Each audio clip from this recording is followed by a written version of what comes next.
Ever tried to get a point across and felt like you were talking to a brick wall? People nod, but their eyes are glazed over. It's frustrating, right? Makes you question if what you're saying even matters. Then you see someone else barely whisper, and the whole room stops. What's their secret? It's not about being the loudest, it's about understanding the psychology of connection. Today you're about to unlock that power with 3 simple psychological hacks. Let's dive into techniques so effective you'll wonder how you ever lived without them. First up, the echo technique. It's subtle, sneaky effective, and taps into something primal in the human brain. Psychologists have found that we crave validation. We want to feel heard and understood. The echo technique is simple. Repeat or paraphrase the last few words or the emotional core of what someone just said. For example, if someone says, "I've been so stressed about these exams," you respond, "Stressed about your exams, huh? Sounds like it's really weighing on you." This creates an almost instantaneous psychological link. They feel heard and understood. This technique activates reflective listening, showing you're not just waiting for your turn to talk. Think about the times you felt truly listened to. It's rare, right? The echo technique changes the dynamic, making the other person the focus. You can echo someone you completely disagree with and still build a bridge of understanding. Use it sparingly. If you echo every single thing, you'll sound like a parrot. Pick key moments, especially when they're expressing an emotion or a strong opinion. Your tone is crucial. It needs to be natural, inquisitive, empathetic. This isn't about just mimicking words, it's about mimicking understanding. It's a signal that says, your message has been received and is being processed. In a world where everyone's screaming to be heard, showing someone you're listening is refreshing. Imagine you're in a negotiation. They lay out their grievance and you echo it back. Often that simple echo can take the wind out of their sails, in a good way. It makes them pause, maybe even elaborate because they feel like you're actually trying to get it. This creates an opening for a real dialogue, not just a shouting match. It's disarming because it's not what people expect. They expect defensiveness, arguments, counterpoints. They don't expect to be simply heard. It's incredible for building positive connections too. Someone's excited about a new project and you match their energy. This technique ensures you've understood correctly, especially in complex discussions. By echoing back what you think they said, you give them a chance to clarify if you've misunderstood. It's like a feedback loop. They speak, you reflect, they confirm or clarify. This builds a much stronger, more accurate understanding between two people.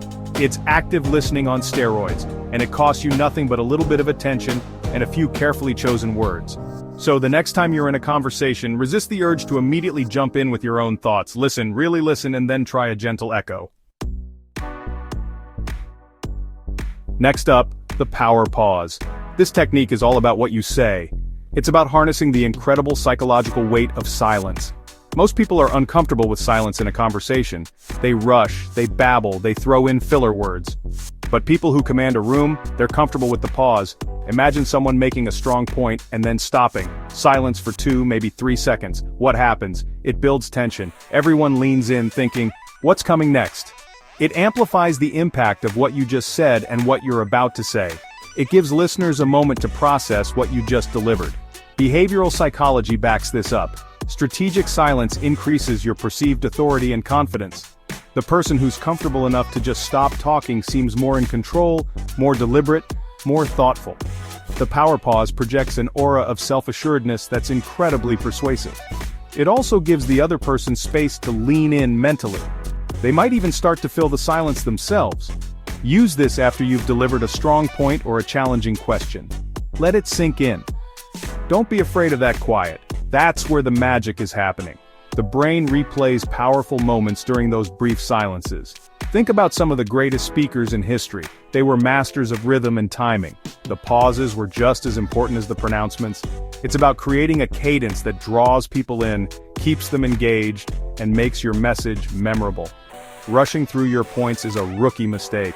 This isn't about awkward silences because you've lost your train of thought. No, this is intentional. It's controlled. It's a tool. You're using that space to let your ideas breathe, to let them land with maximum impact. Consider a negotiation. You've made your offer. Instead of immediately justifying it, you state your offer clearly, and then silence. Let the other side absorb it. Let them be the first to break that silence. their response can be incredibly revealing. This technique requires a bit of courage, especially if you're naturally a fast talker. The urge to fill the void can be intense, but practice it. Start small, maybe just a 1 or 2 second pause after an important sentence. You'll start to feel the shift in dynamics. The power pause is also your friend when you're asked a difficult question. Instead of blurting out the first thing that comes to mind, take a breath, pause. It shows you're taking the question seriously and gives your brain a moment to formulate a more thoughtful answer. Finally, let's talk about the label trick, or tactical empathy. This technique is used by FBI hostage negotiators. It's about naming the emotion you're seeing in the other person. Instead of fighting the emotion, dismissing it, or trying to fix it, you simply acknowledge it. You give it a name. For example, if someone's clearly agitated, you say, "It sounds like you're feeling really frustrated right now." You'd be amazed at what happens next. 9 times out of 10, the person will visibly soften. Their shoulders might drop, their tone might change. They might say, "Yeah, I'm frustrated." In that moment of them agreeing with your label, something shifts. The emotional pressure cooker just released some steam. People want to feel understood. When you accurately label someone's emotion, you're sending a powerful signal. I see you, I get what you're going through. You're not judging it, you're not trying to change it, you're just acknowledging its existence. Let's look at a visual story example. Imagine 2 coworkers. One of them, Mike, is fuming because a deadline got moved up. He's ranting to his colleague, Sarah. Instead of Sarah saying, "Well, complaining won't help," she uses the label trick. She says, "Wow, Mike, it sounds like this deadline change has really caught you off guard and put you under a lot of pressure." What do you think Mike does? He'll likely deflate a bit. "Yeah, exactly, I had my whole week planned, and now this." By Sarah labeling his stress and surprise, Mike feels heard. He feels like someone actually gets the predicament he's in. The walls start to come down. He's less likely to stay in that purely reactive, angry state. This technique comes straight from the playbook of guys like Chris Voss, former FBI lead international kidnapping negotiator. They found that labeling emotions was one of the most effective ways to de-escalate and build enough rapport to start a constructive dialogue.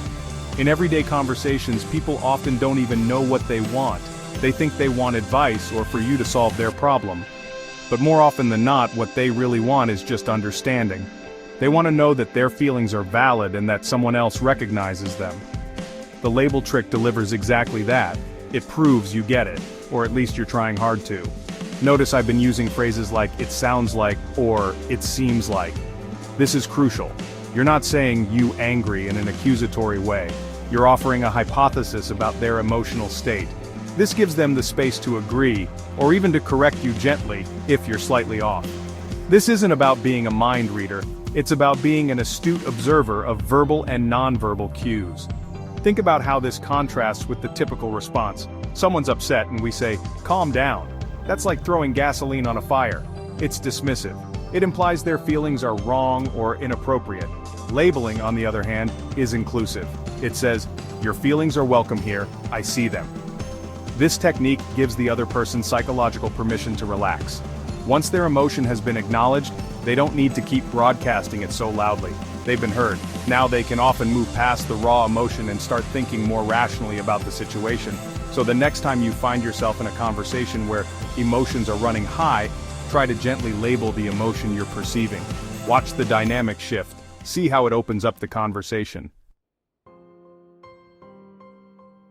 Alright, so we've covered some serious ground today. 3 powerful psychological hacks that can fundamentally change the way you communicate. From the echo technique to build instant rapport, to the power pause for commanding presence, and the label trick for diffusing tension. Each of these on their own is a game changer. Combined, they make you a communication powerhouse. So let's recap: echo to connect, pause to lead, label to diffuse. Master these and conversations won't feel like battles, they'll feel like wins.